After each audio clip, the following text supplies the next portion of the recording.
कैसे हैं आप सभी? मैं आशा करती हूँ आप सभी लोग स्वस्थ और प्रसन्न होंगे। आज हम हमारा पाठ भाषा, लिपि और व्याकरण को पढ़ेंगे और समझेंगे। आइए शुरू करते हैं इस पाठ को।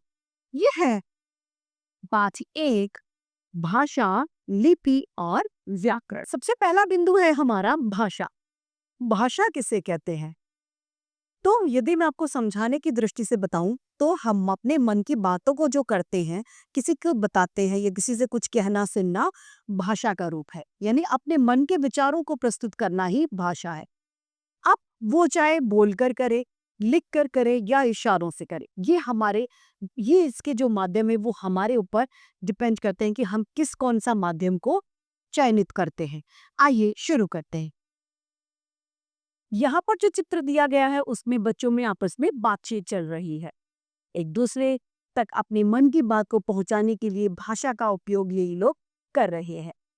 वास्तव में अपनी बात दूसरों तक पहुंचाने का माध्यम भाषा ही है। यानी भाषा से ही हम अपनी बात को दूसरे सामने वाले व्यक्ति के सामने प्रस्तुत कर सकते हैं। सुबह से शाम तक हम जो कुछ बोलते सुनते हैं वह सब कुछ भाषा है।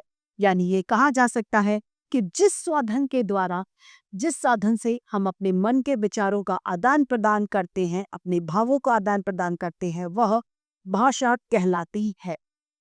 भाषा के रूप। भाषा के 3 भेद होते हैं। पहला मौखिक भाषा, लिखित भाषा तथा सांकेतिक भाषा। यानी 3 भागों में इसे वर्गीकृत किया गया है। पहला है मौखिक भाषा। मौखिक भाषा क्या है? मौखिक भाषा वह भाषा है जिससे हम अपनी बात सामने वाले को मुंह से बोलकर समझाते हैं या मुंह से बोलकर अपने मन के विचारों को सामने वाले के सामने प्रस्तुत करते हैं। वह मौखिक भाषा कहलाती है। जैसे टेलीफोन पर बात करना, मंत्री जी का भाषण देना, अध्यापिका का पढ़ाना, ये सभी मौखिक भाषा के उदाहरण हैं। दूसरा है लिखित भाषा। लिखित भाषा भाषा का वह माध्यम है जिसमें हम लिखकर अपने मन के विचारों को किसी सामने वाले के सामने प्रस्तुत करता है और सामने वाला उसे पढ़कर समझकर हमें प्रत्युत्तर करता है। वह लिखित भाषा कहलाती है। पत्र लिखना, समाचार पत्र, पत्र पत्रिकाएं, ये सभी लिखित भाषा के रूप हैं। तीसरा है सांकेतिक भाषा।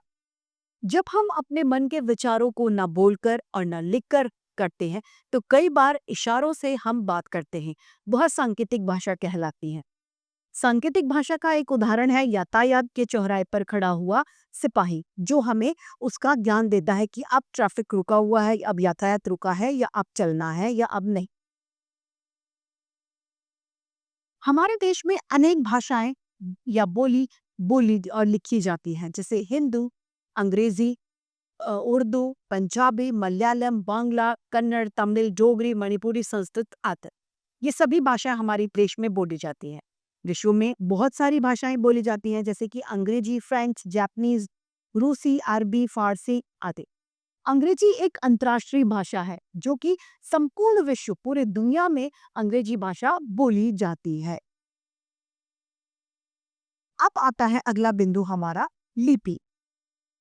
लिपि किसे कहते हैं? प्रत्येक भाषा को बोलने के लिए कुछ ध्वनियां हमारे मुंह से निकलती हैं। जब हम इन ध्वनियों को लिखित रूप देते हैं, यानी इन ध्वनियों के जो चिन्ह हम लिखते हैं, वे लिपि कहलाते हैं। हर एक भाषा की अपनी एक अलग लिपि होती है। जैसे हिंदी भाषा की लिपि है देवनागरी, अंग्रेजी भाषा की लिपि है रोमन। आइए पढ़ें। जब हम कुछ बोलते हैं तो हमारे मुंह से ध्वनियां निकलती है। ध्वनियों को लिखने के लिए कुछ चिन्ह निश्चित होते हैं। उन्हें उस भाषा की लिपि कहा जाता है। किसी भी भाषा को लिखने के लिए हमें उसकी लिपि के वर्णों और विराम चिन्हों का ज्ञान प्राप्त होता है। यानी कहा जा सकता है कि मौखिक ध्वनियों को लिखने के लिए निश्चित किए गए चिन्हों को लिपि कहते हैं।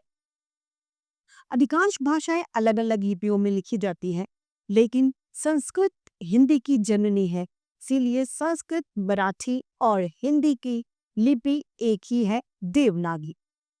संस्कृत भाषा देवनागरी, नेपाली भाषा देवनागरी, मराठी भाषा देवनागरी, हिंदी भाषा देवनागरी, अंग्रेजी भाषा रोमन लिपि है, उर्दू भाषा फारसी, पंजाबी भाषा गुरुमुखी, तमिल की तमिल लिपि, बांग्ला की बांग्ला लिपि है। यहाँ पर इन लिपियों को बताया गया है। अब आता है अगला बिंदु हमारा व्याकरण।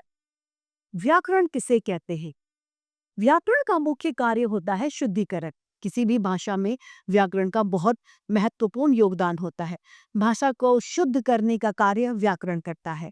भाषा में जो गलतियां हैं, जो त्रुटियां हैं, उनका ज्ञान हमें व्याकरण के द्वारा ही होता है। प्रत्येक भाषा को शुद्ध बोलने, पढ़ने और लिखने के लिए उस भाषा का विशेष ज्ञान होना जरूरी है।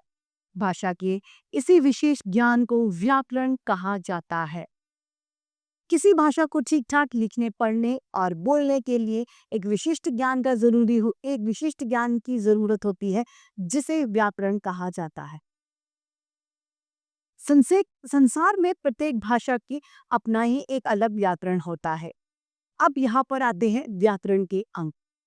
व्याकरण के अंग, व्याकरण के मुख्यतः 4 अंग होते हैं। पहला वर्ण विचार, दूसरा शब्द विचार, तीसरा रूप विचार और चौथा वाक्य विचार है। प्रत्येक शब्द वर्णों से मिलकर बनता है। वर्ण विचार के अंतर्गत वर्णों के आकार, उच्चारण और उनके मेल से जो शब्द बनते हैं उनका अध्ययन किया जाता है। दूसरा है शब्द विचार। किसी भाषा का शब्द भंडार कई तत्वों से मिलकर बनता है। शब्द विचार के अंतर्गत शब्दों का बनना, विकास, आगमन, अर्थ आदि को पढ़ा जाता है। तीसरा है रूप विचार। वाक्य में प्रयुक्त शब्दों को रूप या पद कहते हैं। जब शब्द को वाक्य में प्रयुक्त किया जाता है तो बहुधा उसके रूप में परिवर्तन आ जाता है, चेंजेस आ जाते हैं। रूप विचार के अंतर्गत शब्दों की रूप में परिवर्तन, उसकी रचना, भेद आदि को पढ़ा जाता है। वाक्य विचार, वाक्य विचार के अंतर्गत वाक्य के भेद, उनका निर्माण, पारस्परिक संबंध आदि का अध्ययन किया जाता है। ये होते हैं व्याकरण के अंग। तो इसी के साथ हमारा ये पाठ भाषा, लिपि और व्याकरण समाप्त होता है। उम्मीद करती हूँ सभी को ये पाठ भलीभांति रूप से समझ में आया होगा। आज के लिए इतना ही, फिर मिलते हैं। धन्यवाद।